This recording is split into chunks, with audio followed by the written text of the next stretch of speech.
नमस्कार दोस्तों, ये दुनिया जानवरों से भरी हुई है और हर जानवर के पास उसकी अपनी एक यूनिक एबिलिटी होती है। वैसे तो हर जानवर अपने आप में यूनिक है, लेकिन आज हम आपके लिए लेकर आए हैं 7 ऐसे जानवर जिनकी एबिलिटी सुन के आप दंग रह जाएंगे। तो चलिए वीडियो को बिना किसी देरी के स्टार्ट करते हैं। Number 7, north American opossum. Movies में आपने कई बार देखा होगा कि कुछ लोग मरकर भी जिंदा हो जाते हैं। वो कोई ऐसे केमिकल या फिर कोई ऐसी दवाई खा लेते हैं जिससे उनके दिल की धड़कन ना के बराबर हो जाती है, और जब दवाई का असर खत्म होता है तो वो दोबारा जिंदा हो जाते हैं।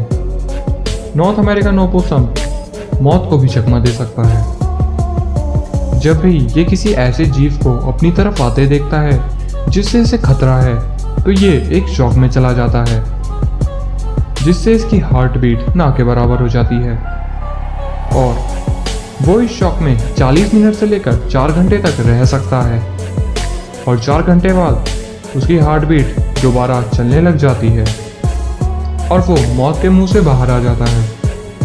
ओपोसम असल में एक प्रोटीन के बने होते हैं, जिस प्रोटीन का नाम होता है LTNF, lethal toxic neutralising factor, जो इन्हें सांप, बिच्छू और मधुमक्खियों के जहर से इम्यून करता है। कुछ साइंटिस्ट ने इसी प्रोटीन को कुछ चूहों में डाल के देखा, तो उन्होंने देखा कि चूहे भी उन सांपों के जहर से इम्यून हो गए थे। Fun fact, North American opossum जहां पाए जाते हैं, ये उस कॉन्टिनेंट के सांपों से तो इम्यून है ही, लेकिन ये उन दूसरे कॉन्टिनेंट के सांप से भी इम्यून है जिन्होंने इन्हें कभी देखा ही नहीं है। Number 6, hippopotamus. अगर मैं आपसे पूछूं कि पानी का सबसे खतरनाक जानवर कौन सा है, तो आपका जवाब होगा क्रोकोडाइल। पर पानी में एक और जानवर रहता है और वो है हिप्पोपोटामस यानी दरियाई घोड़ा।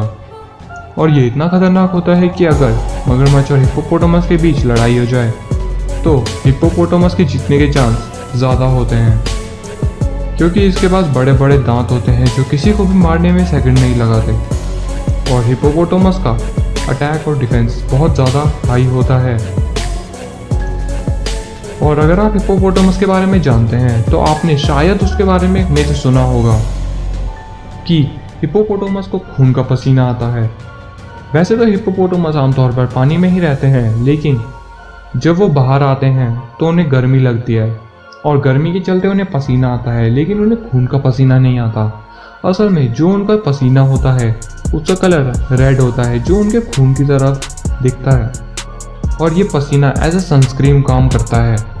और अगर हिप्पोपोटामस की कहीं लग जाती है, जो कि एक जाहिर सी बात है क्योंकि 2 हिप्पोपोटामस आमतौर पर लड़ते ही रहते हैं, और अगर उसकी कहीं लग जाती है तो ये जो उसका पसीना है, जो उसके खून की तरह दिखता है, ये एज एन एंटीबायोटिक भी काम करता है। Number 5, flying snake. अगर आप कभी साउथ ईस्ट के जंगल घूमने जाएं और आपकी किस्मत अच्छी नहीं हुई, तो आपको एक सांप देखने को मिलेगा जो हवा में उड़ रहा होगा। असल में इस सांप के पास किसी तरह के पंख नहीं होते। असल में ये अपने पेट को अंदर ले लेता है और पेड़ की सबसे ऊंची वाली टहनी पे जाकर बैठ जाता है, और उसके बाद उधर से छलांग लगा लेता है, और जो इसने अपना पेट अंदर किया है वो एज ए पैराशूट काम करता है। ये ऐसा इसीलिए करते हैं क्योंकि इन्हें ज़्यादा दूरी कम टाइम में कवर करनी होती है, वरना इन्हें पहले पेड़ से नीचे उतरना होता, तब ज़मीन पे चलना होता, तब उस पेड़ पे चढ़ना होता, जिसकी वजह से इनका काफ़ी टाइम भी वेस्ट होता और इन्हें ज़मीन के शिकारियों से काफ़ी ज़्यादा खतरा था। और ये सांप आमतौर पर 100 मीटर तक की उड़ान भर सकते हैं। ये ज़्यादा जहरीले नहीं होते। नंबर 4, एडेक्स। कुछ लोग अपने बालों को कलर करने के लिए हज़ारों रुपए खर्च कर देते हैं, पर एडेक्स ये काम फ्री में कर लेता है। असल में एडेक्स के पास एक ऐसी एबिलिटी होती है जिससे वो अपने बालों का कलर चेंज कर सकता है मौसम के चलते। जैसे एडेक्स गर्मियों में अपने बालों का कलर वाइट कर देता है ताकि सनलाइट को उसकी बाल एब्जॉर्ब ना करे और उसे गर्मी ना लगे, और सर्दियों में वो अपने बालों का कलर ब्राउन कर देता है ताकि उसके बाल कलर वो जो सनलाइट है उसे एब्जॉर्ब करे और उसे गर्म रखें। तो ये एक बहुत ही यूनिक एबिलिटी है अपने बालों का कलर चेंज करने की। नंबर 3, मीयरकैट्स। मीयरकैट्स एक ऐसी प्रजाति है जो अपने कोऑर्डिनेशन और अटेंशन के चलते जानी जाती है। मीयरकैट्स असल में रेगिस्तान में पाए जाते हैं और ये झुंड बनाकर रहते हैं।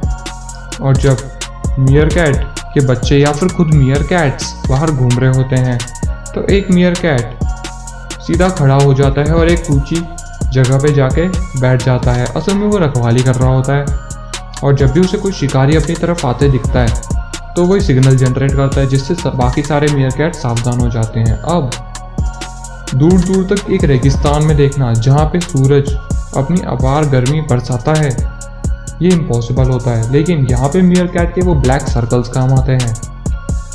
असल में मीयरकैट की आंखों के चारों तरफ ब्लैक सर्कल्स होते हैं जो एज अ सन ग्लास काम करते हैं और जब भी सनलाइट उन पर पड़ती है तो वो रिफ्लेक्ट नहीं होती, जिसकी वजह से ये बहुत दूर दूर तक आराम से देख पाते हैं। और जब भी कोई शिकारी परिंदा या फिर कोई शिकारी जीव इनकी तरफ आता है तो ये अपने दल को सचेत कर देते हैं और इनका दल वापस अपने बिल में चला जाता है।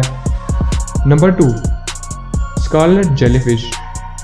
साइंटिस्ट ऐसा तरीके खोजने में लगे हैं जिससे इंसान अमर हो जाए, लेकिन स्कारलेट जेलीफिश को इसकी चिंता ही नहीं होती। असल में उसे कुदरत ने यह वरदान दे रखा है कि वो अमर रह सकती है। असल में स्कारलेट जेलीफिश जब भी जख्मी होती है तो वो वापस पॉलिप में कन्वर्ट हो जाती है। अब आप में से कुछ लोगों को पॉलिप नहीं पता कि पॉलिप क्या होता है, तो मैं बता दूं कि पॉलिप असल में जेलीफिश का एक बेबी फॉर्म होता है। आपको बटरफ्लाई की लाइफ साइकिल तो पता ही होगी कि पहले वही कैटरपिलर होता है, तब वही कोकून में कन्वर्ट होता है और तब वो प्योर बटरफ्लाई बन जाता है। तो आप पॉलिप को एज उस कोकून की तरह मान सकते हो और उस कोकून में कन्वर्ट होने में करीब 3 से 4 दिन लग जाते हैं और ये उस कोकून में करीब 3 से 4 महीने रहता है और 4 महीने बाद जब ये बाहर आता है तो ये एक एडल्ट जेलीफिश बन चुका होता है और इसकी जो उम्र है वो वापस से रीस्टार्ट हो जाती है। और साइंटिस्ट ने ये तक देखा है कि ये जेलीफिश अपनी उस उम्र को 12 बार रीस्टार्ट कर सकती है। साइंटिस्ट ने सिर्फ 12 बार करते देखा है, लेकिन ये जेलीफिश बहुत बार कर सकती है। तो ये एक तरह से इमॉर्टल है, यानी कि ये अमर है। लेकिन अब आप सोच रहे होंगे कि ये अमर है तो इसे तो समुद्र पर राज करना चाहिए। ऐसा नहीं है, असल में ये अमर है लेकिन इसके शिकारी भी बहुत हैं। कभी इसे कोई बड़ी मछली खा जाती है, कभी ये किसी का शिकार बन जाती है। Number 1, lyre bird. हमने लायर बर्ड को इसीलिए नंबर 1 पे रखा है क्योंकि इसकी एबिलिटी ही कुछ ऐसी है, आप सुनेंगे तो आप भी शॉक हो जाएंगे। असल में लायर बर्ड जहाँ रहती है, अगर वो जंगल पे रहती है तो वो अपने आसपास के 20 तरह के पंछियों की आवाज़ को मिमिक कर सकती है। अब आप सोच रहे होंगे इसमें कौन सी बड़ी बात है, ये तो घर का एक आम तोता भी कर लेता है। लेकिन बात यहीं पे ख़त्म नहीं हो जाती। असल में ये लायर बर्ड को अगर आप शहर पे छोड़ देंगे और शहर में जैसे आवाज़ें होती जैसे गाड़ी के हॉर्न की, जैसे चेन सॉ की, बच्चों के खेलने की, तो ये उन सबको भी मिमिक कर सकता है और ये ह्यूमन वर्ड्स को भी मिमिक कर सकता है। और इसकी एक बहुत ही लंबी पूंछ होती है जो इसकी आवाज़ को 4 चांद दे देती है। तो अब आप समझ गए होंगे कि हमने लायर बर्ड को नंबर 1 पे क्यों रखा है।